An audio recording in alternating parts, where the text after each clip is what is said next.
tout d'abord, je voudrais que vous excusiez Georges Sérignac, notre grand maître, qui n'a pas pu être présent aujourd'hui parce qu'il est à Paris avec des frères et sœurs conseillers de l'ordre en l'hommage qu'on porte à Samuel Paty, donc, et à son assassinat horrible et injuste devant son collège. Voilà. Donc Georges Sérignac ne pouvait pas être présent aujourd'hui et j'ai le plaisir et l'honneur de clôturer ces travaux. Mesdames, Messieurs, mes très chers frères, mes très chères sœurs, Madame la Consul Générale, Madame la Consul Honoraire, Monsieur le Secrétaire de la Généralitat, merci de votre présence et merci à nos intervenants pour les éclairages que vous nous avez apportés et qui nous invitent à l'engagement pour la préservation de l'environnement et notamment de l'eau qui est le sujet de ces rencontres. Je suis certain que les travaux qui ont été menés, vos interventions, vont nous servir au sein de nos loges et plus globalement au niveau du Grand Orient de France. Et je voudrais aussi porter, comme vient de le faire Xavier, un merci à nos frères et nos sœurs de la respectable loge Blasco-Ibanaise et notre frère Xavier qui n'a pas ménagé son temps et de leur engagement pour la réussite de ces rencontres. Il serait vraiment prétentieux de ma part de vouloir conclure, après les interventions qu'il y a eu, les travaux menés cet après-midi, les restitutions et les échanges qu'il y a eu avec vous. L'eau est un sujet essentiel qui mérite une attention particulière pour l'avenir de notre civilisation et il ne sera certainement jamais clos. En 2003, Yves Lacoste, géologue et géopolitologue, écrivait « Dans les prochaines décennies, les besoins en eau vont aller croissant, surtout dans les pays les moins équipés. Une véritable révolution hydraulique doit être effectuée à l'échelle planétaire. » Et il écrivait également « Parmi les questions que l'on se pose quant à l'avenir des diverses sociétés et même celui de l'humanité, c'est sans doute la question de l'eau qui rassemble aujourd'hui le plus d'inquiétudes. » Alors, comme nous le constatons, depuis plus de 40 ans, la consommation de l'eau a doublé et principalement au bénéfice des pays développés. La pandémie de la Covid-19 a mis en évidence ce déséquilibre mondial déjà connu entre les pays qui ont accès à l'eau potable, gérée en toute sécurité, et ceux qui n'y ont pas accès, soit, comme l'a dit Corinne Lepage, 6 personnes sur 10. Le directeur général de l'OMS déclarait « Si nous voulons mettre fin à cette pandémie et établir des systèmes de santé plus résilients, il faut investir dans le domaine de l'eau, de l'assainissement et de l'hygiène, et que ce soit une priorité mondiale. » L'eau est et sera encore plus demain un bien précieux, une nécessité vitale, au même titre que l'air, donc une denrée rare. Les ressources en eau sont des enjeux multiples et majeurs, qu'ils soient économiques, écologiques ou géopolitiques. Elles peuvent être au centre de tensions géopolitiques croissantes sur tous les continents, comme nous l'a indiqué Alexandre Cordailly. Rappelons-nous, par exemple, l'origine du conflit entre Israël et la Syrie sur la question du contrôle du plateau du Golan en 1967, car ce plateau alimente une partie des affluents du Jourdain qui représente plus de 30% de l'approvisionnement en eau de l'État d'Israël. Il est souhaitable que les États concernés par de possibles tensions géopolitiques relatives à l'accès à l'eau sachent privilégier par des partages négociés plutôt que des épreuves de force. Nous devons avoir conscience, individuellement et collectivement, que nous sommes tous dépendants et interdépendants de l'eau, que nous vivons tous sur une planète et que nos actions respectives entraînent des répercussions sur l'ensemble du genre humain et plus globalement sur le vivant. Nous devons avoir conscience individuellement et collectivement, comme l'effet papillon, que la disparition d'une espèce met en danger l'ensemble de l'écosystème, donc de la chaîne alimentaire, comme nous l'ont indiqué Ronan Bechler et Philippe Curie.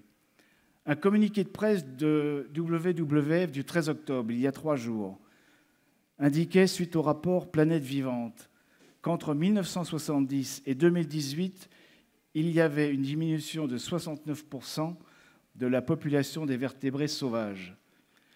Ce rapport précise également que si nous ne parvenons pas à limiter le réchauffement climatique à 1,5 degré, le changement climatique deviendra la principale cause de perte de biodiversité au cours des prochaines décennies. La disparition d'une espèce met en danger à terme l'ensemble de l'écosystème et fait peser de lourdes menaces sur les générations futures. L'effet de serre, la raréfaction de l'eau en raison des périodes de sécheresse à répétition, la pollution des rivières et des mers, le réchauffement et l'acidification de l'eau de mer, comme la Méditerranée, a et aura de graves répercussions sur la faune, la flore, et provoquera l'appauvrissement des femmes et des hommes qui en vivent, avec des risques pour la santé des riverains. La Méditerranée est malheureusement une des mers les plus polluées de la planète, avec notamment l'une des plus fortes concentrations de microplastiques. La Méditerranée a cette particularité d'être un pont, une source d'échange, de métissage, de collaboration et d'enrichissement entre le continent africain et l'Europe. Mais elle est également, et malheureusement, un mur trop souvent mortel pour un grand nombre de femmes et d'hommes et d'enfants, réfugiés climatiques ou politiques, voire les deux, qui sont à la recherche en Europe d'un Eldorado salvateur. Une étude de 2003 estimait qu'à l'horizon 2100, l'effet conjugué de la sécheresse, de la fonte des glaciers terrestres accompagnée de celle des inland seas du Groenland et de l'Antarctique pouvait conduire à une augmentation du niveau de la mer de 11 à 77 cm. Je vous laisse imaginer les répercussions d'une telle hausse en Méditerranée avec cette estimation qui date d'une vingtaine d'années. Un dernier chiffre dont j'ai eu connaissance récemment indiquait que depuis 1993, la mer avait monté de 10 cm. Les sociétés et les économies contemporaines sont de plus en plus gourmandes en eau, que ce soit dans la consommation domestique ou industrielle. Et sur la planète, toutes les sociétés n'ont pas les mêmes moyens d'accès à l'eau. De l'effet de serre à l'accès à l'eau potable, du prix des infrastructures pour la mener en ville au dessalement de l'eau de mer, de la construction des barrages à l'irrigation des terres cultivées, de la pollution aux rivalités politiques sur les bassins hydrologiques, etc. Les défis qui s'imposent à tous et à nous sont nombreux. Les travaux de la Commission nationale de développement durable du Grand Orient de France nous permettent d'être en alerte face aux enjeux et risques à venir. Ce travail de veille et d'alerte est essentiel et doit être partagé au sein de nos loges et de nos régions pour une prise de conscience individuelle et collective, mais également en dehors de nos temples, car dans le cadre des règles de fonctionnement de notre obédience. Car nous ne souhaitons pas, les uns et les autres, nous replier sur nous-mêmes et de rester dans l'entre-soi. Nos travaux, nos réflexions n'ont pas vocation à rester cloisonnés, confinés dans nos loges, et l'exemple de l'engagement des frères et des sœurs de la respectable loge Blasco-Ibáñez pour ces rencontres en est un exemple. Pour le dire autrement, nous ne devons pas rester à nos balcons à regarder ce qui se passe dans la rue. Nous devons nous engager, nous associer individuellement et collectivement également, avec celles et ceux qui veulent faire émerger une société, une humanité plus juste, plus éclairée et solidaire, pour être en capacité de conjuguer ce que j'appelle un futur imparfait.